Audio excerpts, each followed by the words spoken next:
మునుగోడు నియోజకవర్గంలోని వివిధ గ్రామాలలో పారిశుద్ధ్య పనుల పరిశీలన కోసం వెళ్తున్న ఎమ్మెల్యే కోమటిరెడ్డి రాజగోపాల్ రెడ్డి దృష్టి ఒక ఆటో వైపు మళ్లింది. స్కూల్ పిల్లల్ని ఆటోలో నిండుగా ముందు కూర్చోబెట్టి తీసుకెళ్తుండగా ఆటోని ఆపారు. ఆటోలో ఇలా తీసుకెళ్లడం ప్రమాదకరమని చెప్పి ముందు కూర్చున్న విద్యార్థులను వెనక కూర్చోబెట్టారు. తర్వాత ఆటోను పంపించారు. కెపాసిటీకి మించి ఇలా విద్యార్థులను ఆటోలో తీసుకెళ్లడం వల్ల ప్రమాదం జరిగితే ప్రాణ నష్టం జరుగుతుందని, అలా తీసుకెళ్లొద్దని ఆటో డ్రైవర్ను హెచ్చరించారు కోమటిరెడ్డి రాజగోపాల్ రెడ్డి.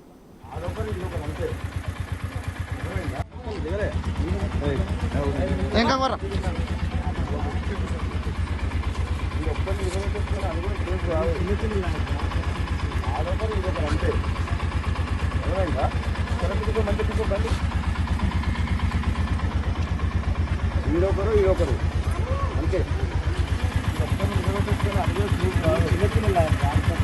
ఆడొకరు ఈడొకరు అంతే